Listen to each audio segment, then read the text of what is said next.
Now at 6, we continue to follow breaking news out of Boca Raton, where a small plane came crashing down on empty train tracks, leaving behind a trail of fire and black smoke pouring into the air.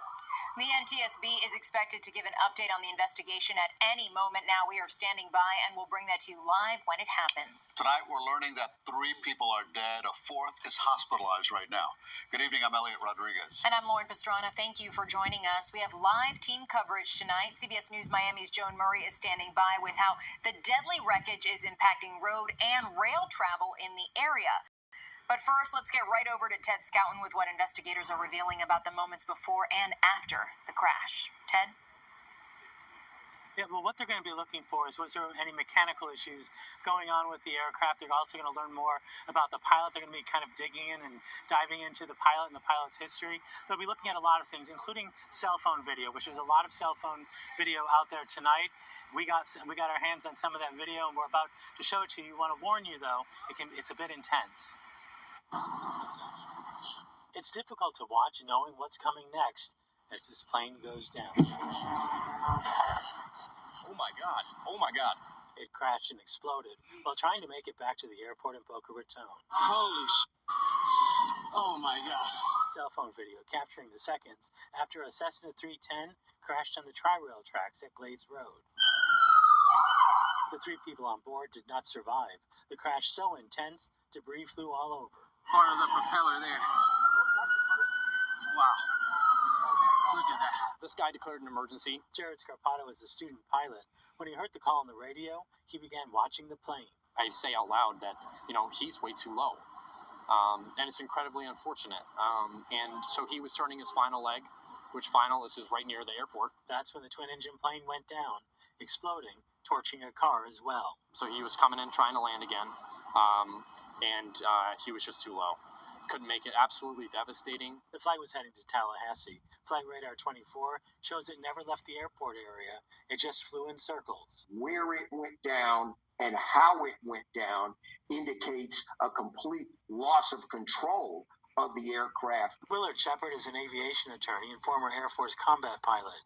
He said the flight path may give some clues as to what happened. When he's making those left turns, it indicates that there was potentially some issue, flight control issue, that he was trying to deal with. And ultimately, whatever that flight control issue was, it caused the aircraft to go down and him to lose control of the aircraft to no longer keep it airborne. Now, the NTSB is on the scene. They will eventually come up with what caused his plane to go down. Live in Boca Raton, Ted Scouten, CBS News Miami. All right, Ted, thanks a lot. And right now, the NTSB is giving an update on the investigation of the plane crash in Boca. Let's listen in. This local area has a Ring camera or some other type of doorbell camera that might have caught the accident on their camera, or at least caught the audio. I ask that you contact witness@ntsb.gov. Again, that's witness@ntsb.gov. We'd really appreciate it. At this time, we'll take a couple of questions. Please say your name and who you're affiliated with. Larry from CBS News Miami. What do you know about the mechanical failure, and did the pilot communicate to air traffic control a difficulty turning in one specific direction? I'm not aware of any mechanical failure at this time. We're just collecting initial data right now. I do know he was in contact with ATC, and that'll be part of my investigation. Perishable data, I'm collecting prop strikes, anything on the ground, ground strikes, anything that the airplane might have hit beforehand.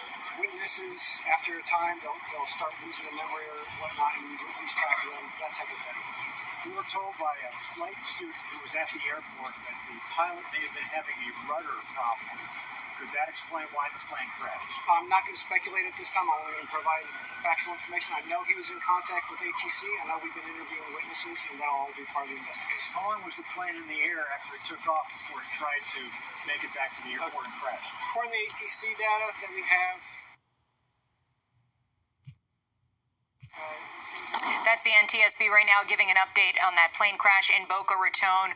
We learned that there will be a preliminary report out in 30 days, but that spokesperson there not wanting to speculate on anything further as to what may have caused this crash. Right now, our team coverage continues with CBS News Miami's Joan Murray. Joan is joining us live right now in Deerfield Beach. And Joan, the wreckage caused chokeholds across railroads and roads in the area.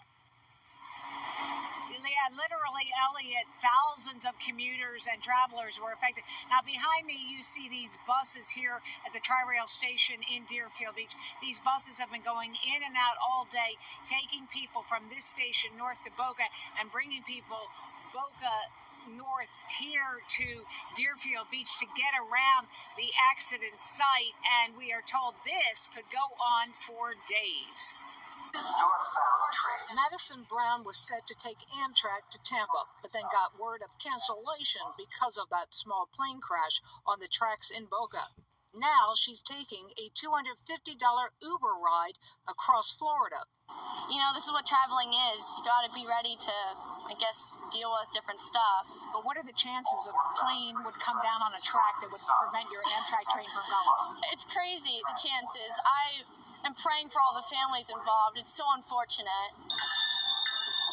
Tri-Rail is backed up because of the crash. A stretch of their tracks between Deerfield Beach and Boca remains shut down.